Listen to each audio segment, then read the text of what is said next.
funds and mass transit dollars, we had to have those conversations. We had two very focused and good meetings with Alphonso Jackson, who's the Secretary of HUD. And the reason that I'm saying all of this is because I need you to understand how much work we do every single day. This city cost about $4 million per day to run. And the issue over the last week has been over a $24,000 Navigator. And I want to make sure that we are fully engaging the issues that we need to engage. CBDG, or CDBG, is under attack. Section 8, as many of you know, has been proposed to be eradicated from the President's budget. The two meetings with Alphonso Jackson, who's the Secretary of HUD, focused on those issues for Detroit and home dollars. We also had a chance to meet with the new Secretary of Commerce, Gutierrez, who had incredible things to say about the city of Detroit. We had some exciting meetings where people talked very, very, very honestly and forthright about how Detroit is coming back, about the positive signs that they see from the city of Detroit, the great communications, and the things that we're doing to move our city forward in this region of the country. And I wanted to make sure that Detroiters knew that. On the issues that face us on the Navigator or whatever else has been in the paper, clearly there are two things that I need to say. One, either there is something substantively wrong or something substantively that wasn't done right, or there's a process or communication issue. Here, we clearly screwed up on the communications. There's no question about it. But I say that we did nothing out of the ordinary on the substantive side. There was nothing illegal done, nothing wrong done, none of that. And we clearly screwed up on the communication side. We had no idea, myself or the chief, that this would be this big of a story. And the chief will lay out for you why we believe that. We did not know that an issue that is an ordinary part of the city's fleet turnover process would grow to be a week-long story that raises the ratings on all stations involved. The chief will explain the police process in a moment, then take a minute to answer your questions. Once we have answered all of the questions, and we'll stand here and do that, because I think it's very important, we would love for us to move forward as a city so we can focus on the critical issues that we have to, like improving the financial health of the city, continue the tremendous momentum of economic and business development, mixed into the newscast, as you all talked about me and this Navigator for a week. I'm sure you heard the incredible excitement of the Motown Winter Blast, but also that there's 25 new restaurants in downtown Detroit over the course of the last 2 years. There's 7,400 homes that are being built over the next 3 years, which is the largest housing boom in the history of our town. There's also major things being done. We just declared a snow emergency today, but we've learned how to shovel snow and cut grass and fix streets.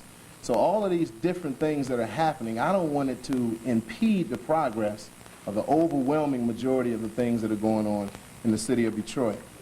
In saying that, I believe that the Kilpatrick administration needs to communicate better with you.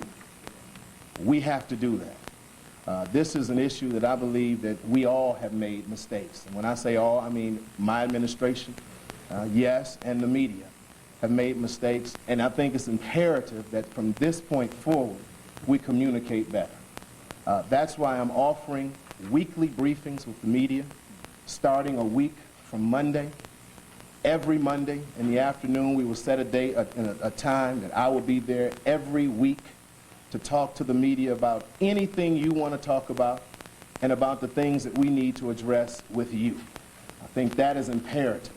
We cannot have a situation like this, where there was no wrongdoing, turn into a communications nightmare for us and for the citizens of the city of Detroit.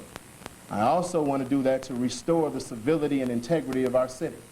We have been dragged through the mud over the past week for no real clear reason at all, I believe, but I'm biased in this, but I don't think that citizens deserve this. And so for the purposes of our communication and our ability to work with each other in the spirit of cooperation and leadership for our community, I want to make sure that... We're going to take a quick break from Mayor Kwame Kilpatrick. We are having a technical problem that we need to switch. It's only going to take about 20 seconds or so.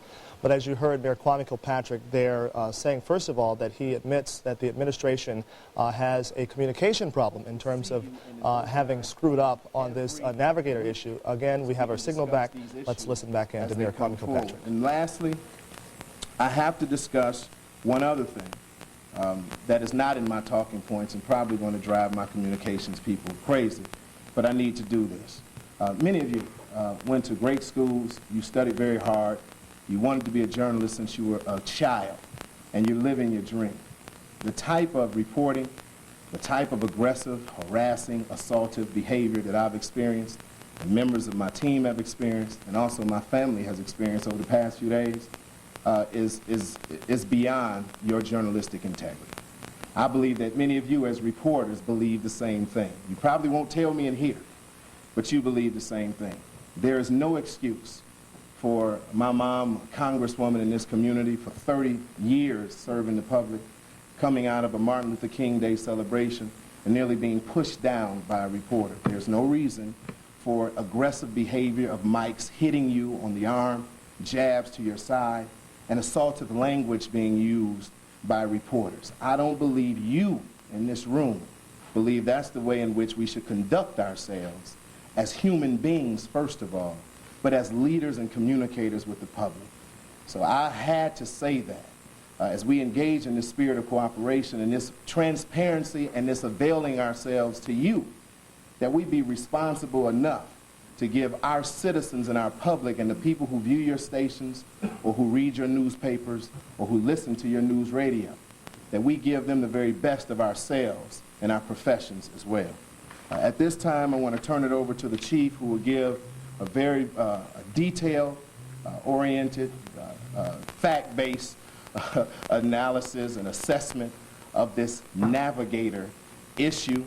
And she also is going to over-inundate you with information, lease documents, everything that you want you will have, because we have absolutely nothing to hide in this administration. Thank you very much, Chief. Thank you, Mr. Mayor. Good afternoon, everyone. Let me say this first. The Detroit Police Department leases hundreds of vehicles every year, and the red Lincoln Navigator is just but one of the vehicles that the police department leases. And that's the Navigator that has become the focus of so much media attention. Among the hundreds of vehicles we lease, a handful are for the Detroit Police Department's Executive Protection Unit. And that unit is responsible for providing security and transportation to the mayor and the First Family. Looking back in history at our past two mayors, Mayor Kwame Young was single, so there was no issue of family security there. Mayor Dennis Archer, the Detroit Police Department's Executive Protection Unit, provided security and transportation for Mayor Archer and his wife, Judge Trudy Archer. When Mayor Kilpatrick became mayor, the Executive Protection Unit again provided security and protection for the mayor and the First Family. As part of that responsibility, the Detroit Police Department leased a Lincoln Navigator more than 2 years ago, which was the principal vehicle used to transport the mayor's family. When the lease on that vehicle expired, as part of a normal rotation process, a new Navigator was ordered. This occurred as a normal course of business in the police department bureaucracy, which was authorized by me.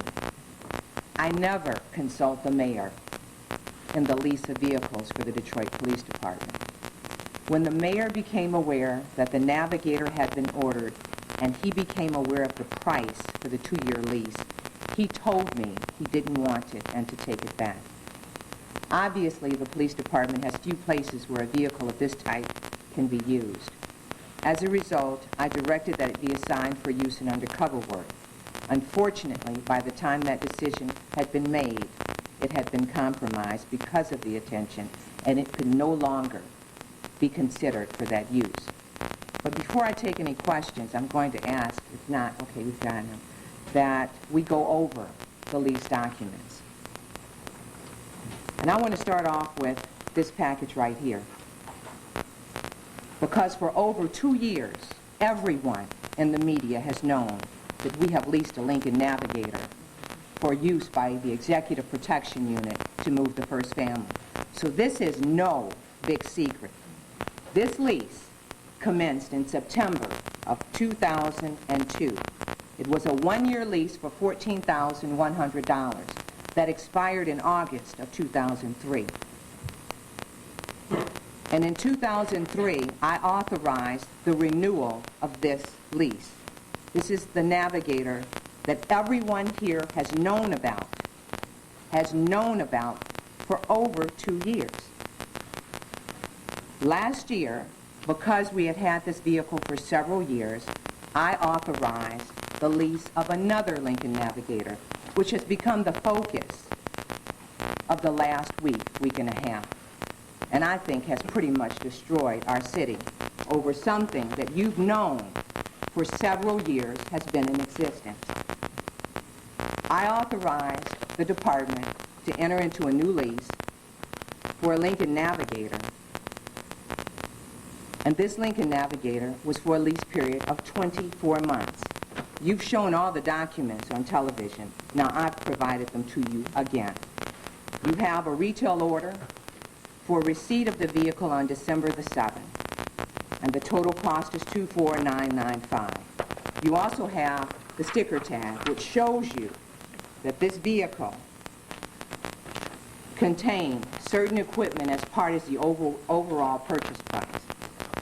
You also have the motor vehicle lease agreement, which shows, and you've shown it on TV, that this lease was for 24 months at a cost of $24,995. We've also given you what people have claimed is a document that we've attempted to hide, that the media already had. It was not asked for, and that's Purchase Requisition 177316. This purchase requisition is generated by the Detroit Police Department as the first step in procuring a purchase order. So we've given you that. And you also have every one of the purchase orders that was created in conjunction with this vehicle. And I'll walk you through it. The first purchase order is for a 1-year mayor's lease. And it's 1 year listed. It's listed as 1 year in error because it's actually a 2-year lease. And if you look at the lease agreement, it shows you that it's a 2-year lease. But it was probably listed as a 1-year lease because the cost of this vehicle was front-loaded where the entire payment had to be made in the first year. Then you have a second purchase order, which asks that this be canceled. And that was because the way it was originally set up in error was for one lump sum payment to be made for $24,995. Okay, follow me. If you go to the first purchase order, that's the original one for the lease of the Navigator. Then there's a second purchase order. And towards the bottom it says, this purchase order line canceled on December 20th. We have to cancel it in order to have another purchase order issued to request monthly payments. And that is the last package. And I needed to explain that to you because I don't want folks walking out of here saying that we canceled a purchase order after the story broke. We canceled this purchase order to set it up for monthly payments.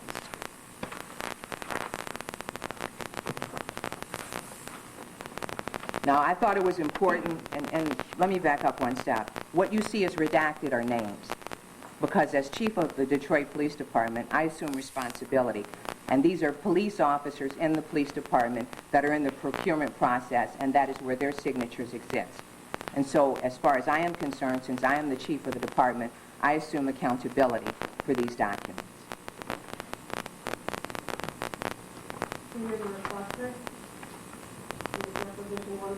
No, I am not the requester. I have redacted the names of my employees in the Detroit Police Department. Why have you done that? These are public employees. I've done it so that, Ray, I just explained why I did it. I don't want you running to 3, 4, and 5 employees to get an understanding of documents that I have just explained to you. And you know what? Let's not be disingenuous. You have these documents because you've shown them on television with the names. I've just explained to you why I requested that this be redacted. Chief, let me clarify why we're not disingenuous. The number, the requisition number that you saw appeared on the purchase order. We never obtained it.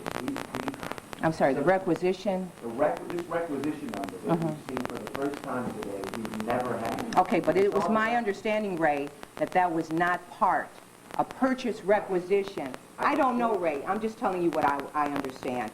It was my understanding that there was never, there was never a request for the purchase requisition. This is it, dated December 20th. You know what? I am standing here attempting to provide you with answers.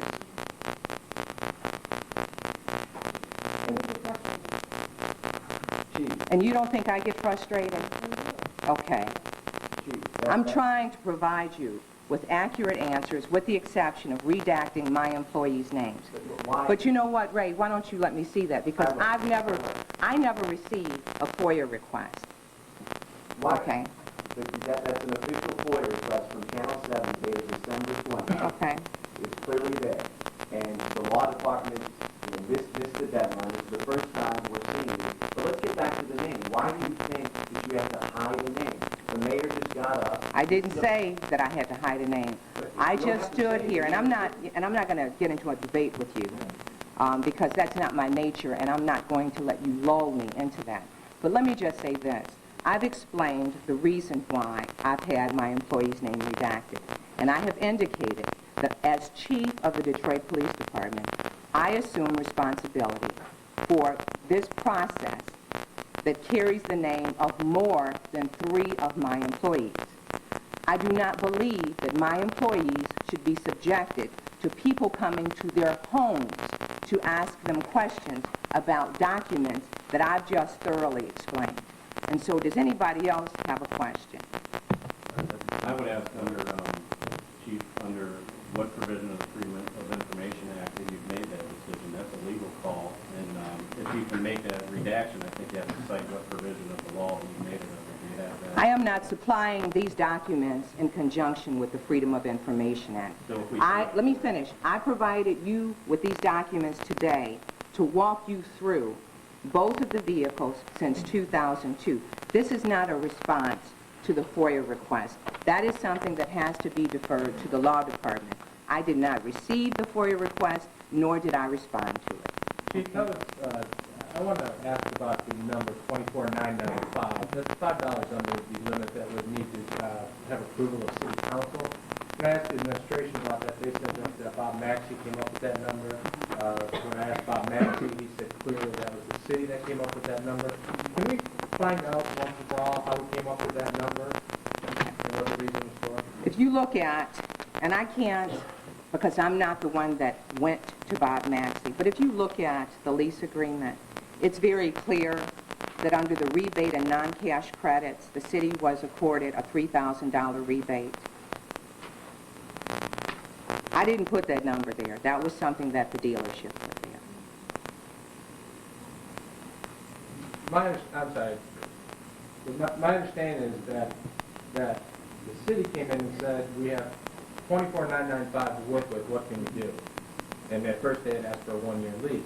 And they said, well, those numbers don't equate. So they said, maybe we can do a 2-year lease. Let's sit down and see what we can do to get to $24,995. Came up with a deal that said 2 years plus 25,000 extra miles or some number like that. And that it was the city who came with this number. I'm asking, was it intentionally brought in at this number to avoid city council approval? Or is this a coincidence that it's $5 under that limit? You know, Kevin, I can't answer how it ended up being this other than what's on the documents.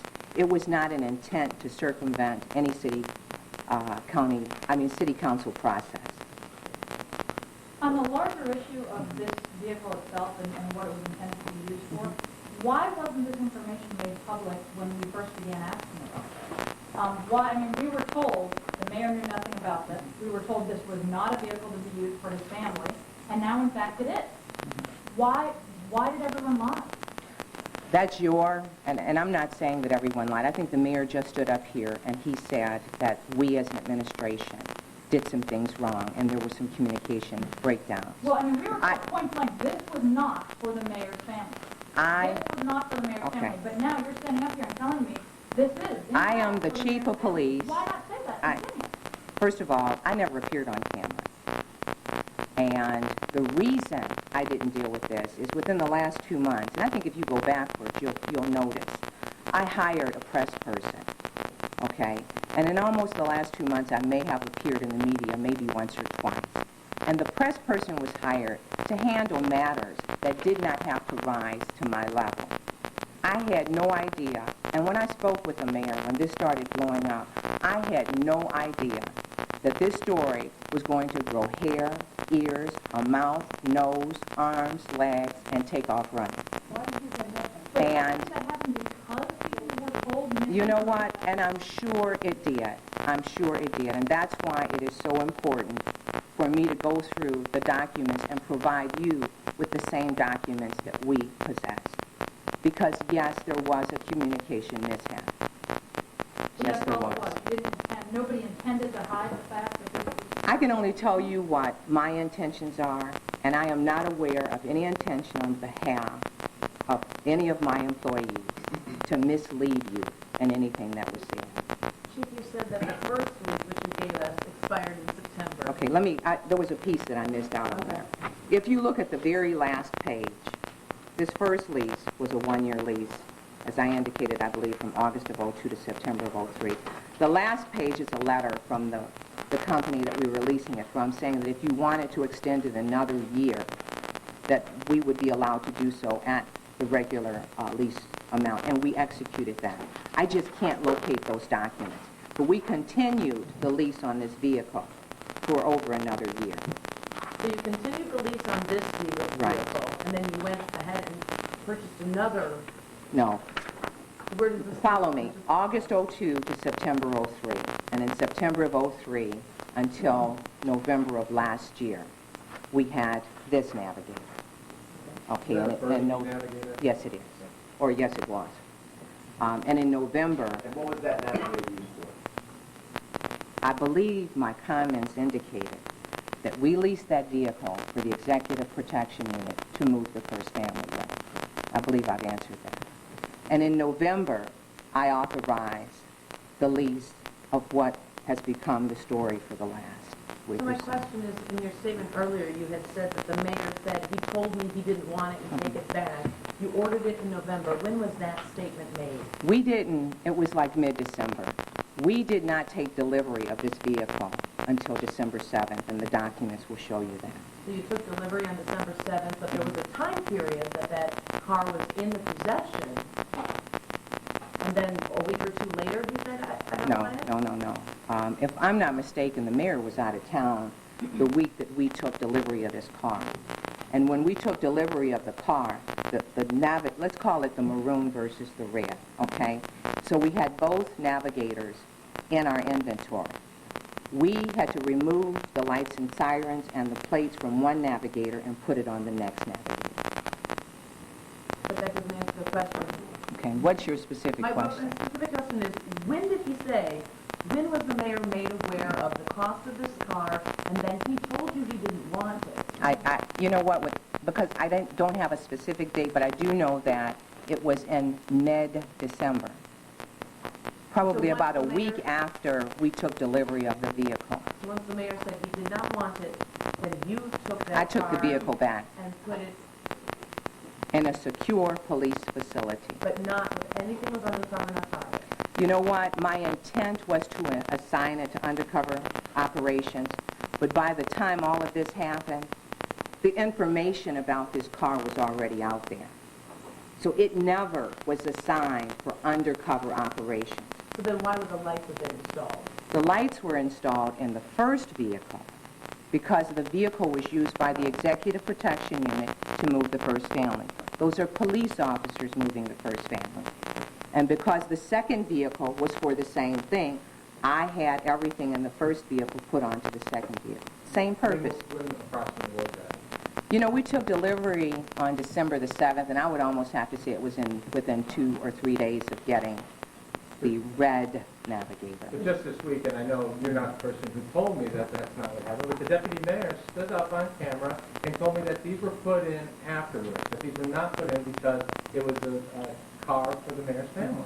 I mean, we were flat out lied to on camera, and the public knew it, and we knew it, and the administration, not you personally, were lied to us. Thank you, Mr. Mayor, for standing up, because you also were on camera live from Washington talking to Channel 4, and you said, I don't know how my wife got in this story. Right.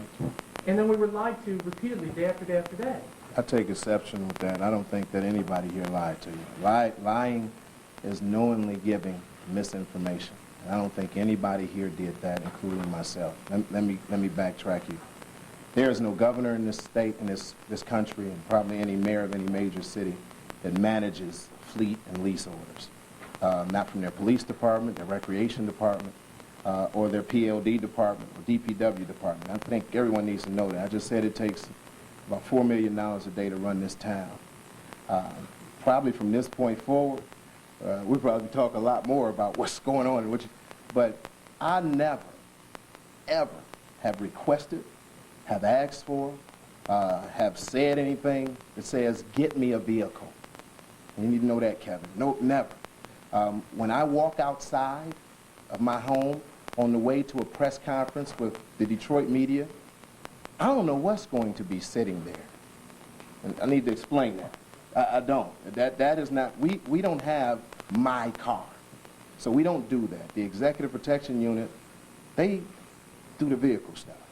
So when a Dave Manny says we have no idea about any Navigator, there was no lie there. There was absolutely no lie. He has no idea about what the police procurement process is going through. And I need to be absolutely clear. When the deputy mayor stands up and says there was never a vehicle ordered for my wife, that is absolutely true. Because you all have to understand, first of all, my wife is probably like most people's spouses here. She's at home with my children, and so it's so far removed from any of these processes that it's incredible. So when you talk about, would this wife do this, it hurts. It hurts, really, because I have to go home and she finds out that she's doing something that is absolutely not true. I have 3 big-headed little boys and a wife, and I'm a rather large fellow myself. So I think the EPU people, or police people, make the determination on what kind of cars come based on their internal processes. But I said in the beginning, we screwed up on communications. We have screwed up on communications. There's no question about it. One person in the police department was not talking to people in the mayor's office. We absolutely screwed up on the communications of this thing. But what I want to make clear, though, Kevin and Ray and everyone, that there was never any intention by anyone here to mislead, misinform, or lie to anyone in our community. And we don't do that. And so that all we have is that. Now, because of the level that this rose to in the media and all the different things, you all did more work on this than we ever could have done. But we followed our ordinary, normal procurement process. The first time I've seen all of these documents have been in the last 24 hours. I went to D.C. to be the mayor, to talk about how we get money home. I've been talking to Sean Werlo and Roger Short on the phone about making budget priorities and financial priorities. We worked council yesterday to get the POBs and POCs passed, pension obligation bonds. That's what I do. As far as these processes of ordering cars and all those different things, I don't do that. So when we talk about managing our fleet, we give that responsibility and delegate it to those that do that business. So all I wanted to stand up and clear up is that no one here lied to anyone. And on the other side of that is the reason why it became increasingly difficult to get a communication in order, particularly for Channel 7. And I appreciate, Ray, you being assigned to this. It was incredibly hard to communicate with the reporter who was doing this at first. Let's just stick to the facts before we move on. Thank you. Look, Mr. Mayor, let me just